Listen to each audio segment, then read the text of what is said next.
Ma'am, do you believe India will remain a bright spot, ma'am? Please do. Next question, please. Sir, the crude oil prices have softened substantially. Can we expect the benefits to be passed on to consumers by way of a lowering of excise as well? Thank you very much, friends. Thank you. We can't just damn it. It's been passed in the parliament. Yeah. It's been passed in every state assembly. It might have its flaws. It might probably give you difficulties. But I'm sorry. It's a kanon of this country. Pradhani flexible pedtaru.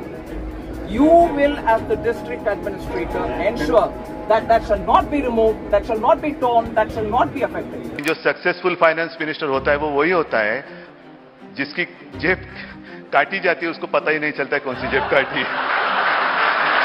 तो आप बताइए कि आप successful हो। The mindsets of the millionaires who are now preferring not to commit an EMI towards buying an automobile, instead would prefer to have Ola and Uber and anything else, or take the metro. So a whole lot of factors are influencing the automobile sector. मैं इतना लहसुन प्याज नहीं खाती हूँ जी, so don't worry. मैं ऐसे परिवार से आती हूँ जहाँ अनियन प्याज का मतलब नहीं रखते हैं. Few months from now, when there is onset of winters in northern India, you don't have to do much. You just have to log into the WHO's website, look for the AQI, and you will realize the top cities topping that list of terrible air quality. Rewari, Delhi, Darbhanga, Gwalior, they become living hell during winters. அடுத்து coffee குடிக்கணும் காரம் வேணுங்கிறது காரத்துக்கு 12ன்னு சொன்னா உடனே சண்டைக்கு வர்றது இது டெய்லி எங்களுக்கு நடக்குது பிரச்சனை.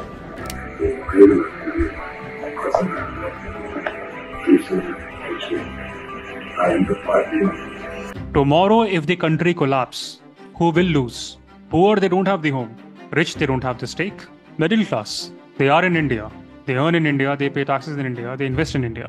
So don't you think those who have the major stake in the functioning of the system, they should be the one running the system? Perhaps Aristotle is not wrong. Aristotle believed that the middle class could provide the best foundations for a mixed government.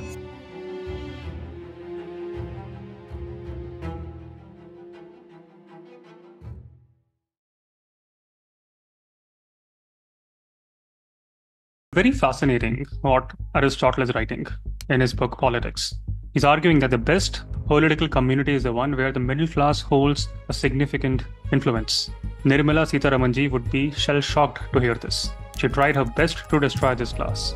She is still trying her best to destroy this class. They're really agitated. They think that, this is not the right thing to have done.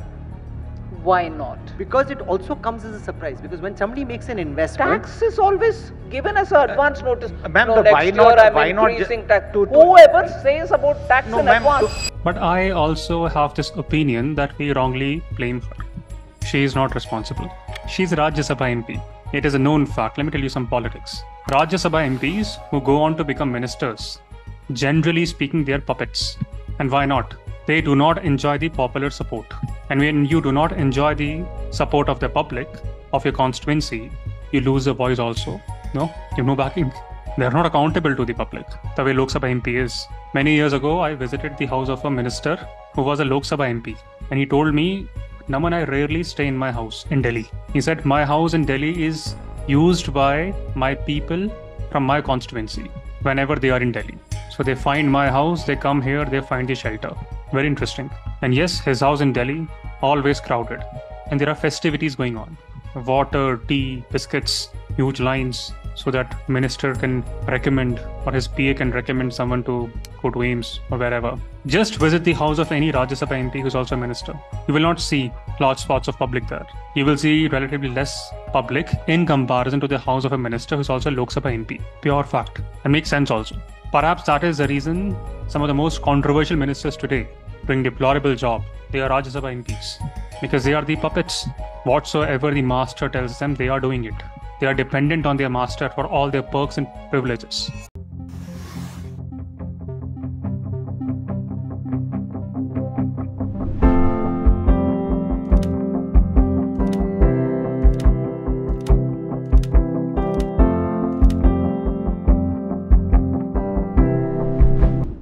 Our railways minister is at the helm of innumerable train accidents. Railway minister, such an important portfolio, he's a Rajya Sabha MP. Our external affairs minister, who is at the helm of ruined relations with our neighbors.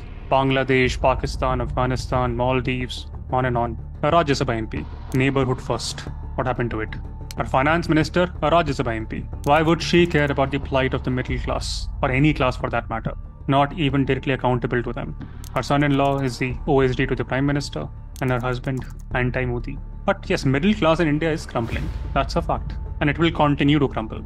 At a time when wealthy folks like Vinod Adani or Hiranandani, I was shocked to find Hiranandani's name in this list. He bought a passport of Cyprus. Vinod Adani bought a Cyprus passport also. Lives in Dubai tax-free. Rich can do it. But what can India's middle class do? India's middle class is subjected to significant income tax rates. Why? Because they have to fund the vote bank of the poor class, who are exempted from paying the income tax. Looks like they have the incentive to not be in the middle class. And there are many benefits of ensuring that you show in less income. You will get the benefits of EWS reservation, you will pay zero taxes, etc., etc. There are more incentives to not be in that middle class. All classes, they are burdened with GST on health insurance. What kind of a country are you becoming when you ask for tax on health insurance? Greece, Portugal, even Hungary, Viktor Orban, many other countries, they provide free health services. First, your health services are deplorable, and forget about health services. Even doctors are not safe. On top of that, if people try to take things in their own hands, they are taxed for buying the insurance. Few months from now, when there is onset of winters in northern India, you don't have to do much. You just have to log into the WHO's website, look for the AQI, and you will realize the top cities topping that list of terrible air quality. Rewari, Delhi, Darbhanga, Gwalior, they become living hell during winters. Governments will not do much, so what people do is they buy air purifiers. They look for solutions. The middle class, they can't even ask for sick leaves from office. So they have to ensure a solution. They buy air purifiers. Guess what? 18% GST on air purifiers. I asked a friend, why there is so much joblessness now. He said, just look at how government is harassing companies for taxes. Companies, they provide employment. They are forced to shift to Dubai or Singapore. Flipkart did that. Infosys, they have shifted most of their operations elsewhere, by the way. Narayan Murthy ji will come and tell you that Indians should work 17 hours a day. My request is that our youngsters must say, this is my country. I want to work 70 hours a week. But he has very quietly shifted many of his tax liabilities abroad. Adani ji has also strategically registered several companies in offshore jurisdiction. Singapore, Mauritius, Cayman Island. And when you do that, you also need to fill in certain buckets, provide local employment in those countries. Looks like all these companies have India in their names but are registered elsewhere. And we cannot blame them. We should not even blame them because government is harassing them for taxes. ED is harassing them for political donations. And when that happens, they move abroad. They have a business to run. And when they move abroad, what happens to the middle class? First and foremost, they will lose a job. And when they lose a job, then these companies need to provide severance check. A check that you get when you lose a job. And even that is taxed in India. But then there are brainwashed junkies more concerned about Muslims and Hindus. Muslims are in danger, Hindus are in danger. Muslims are not in danger. Hindus are not in danger. Looks like every citizen of India is in danger. Jharkhand, Delhi, Kolkata, those perpetrators who raped, they did not ask for Aadhaar card to ascertain which religion you belong to. Of course, that may happen when you go out to vote. But coming back to Aristotle, the father of political science, one of the most rational beings. Why is he saying that the government that is ruled by the middle class, that government would be the most stable government? And if that is the case, why is Indian government not listening? Aristotle is observing societies where either the rich or the poor, when they dominate, the result is often conflict and tyranny. I'm just twisting the sentence. Is he right? Can we agree? Let's think from the rich's standpoint. French Revolution. What was it all about? Domination by the rich? At least before the revolution. Before the revolution, France was an absolute monarchy. Powers were concentrated in whose hands? The hand of the king and a few aristocrats. The common people, they were heavily taxed. They had little political power. Oppression of the poor eventually led to the widespread unrest. And with the unrest, things didn't change dramatically. After the revolution, radical phase came in France. Reign of Terror is what they call it in the French books. Saw the rise of many populist leaders, one of whom is very famous. What's his name? Read French Revolution. I will not tell you the name. Reign of Terror saw the campaign of political purges, executions, against whom? Against the perceived enemies of the revolution. Something similar that you may see today in Bangladesh. That period in France exemplified what? Tyranny of the majority after the revolution. More recently, look at countries in Latin America, dictatorships over there.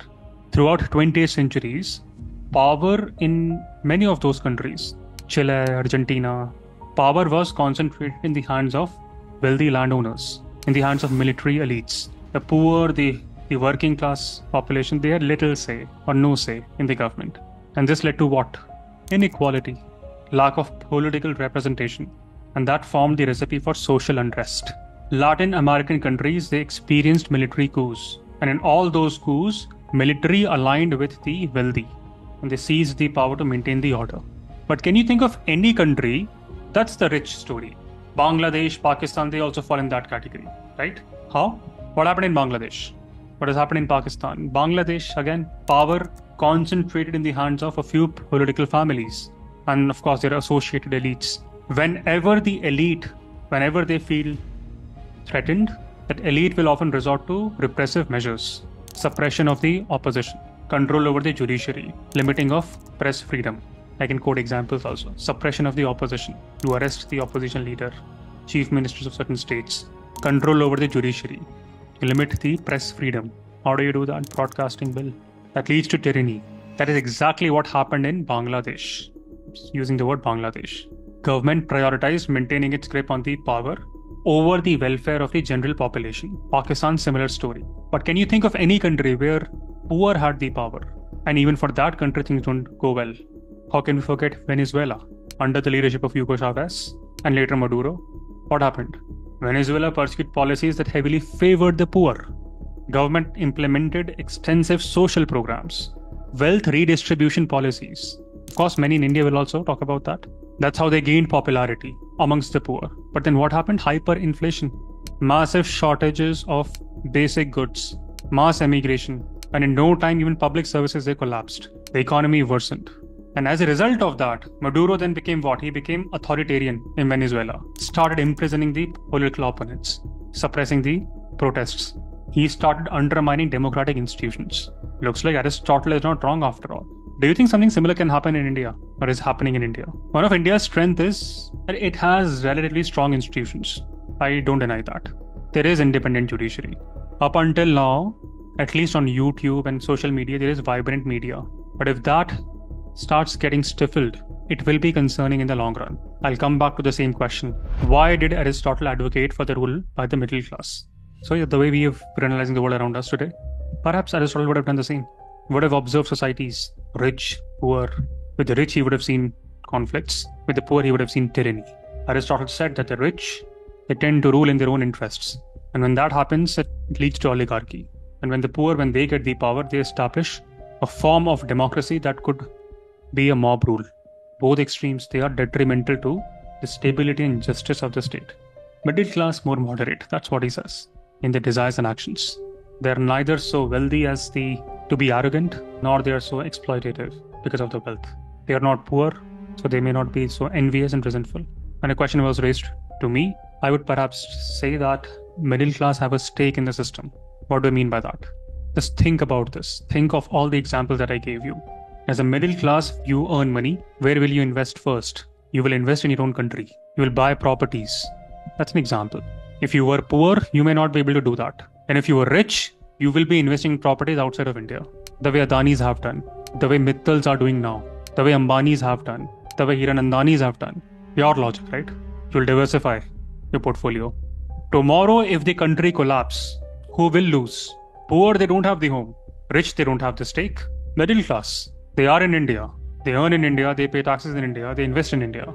So don't you think those who have the major stake in the functioning of the system, they should be the one running the system? Perhaps Aristotle is not wrong. Aristotle believed that the middle class could provide the best foundations for a mixed government.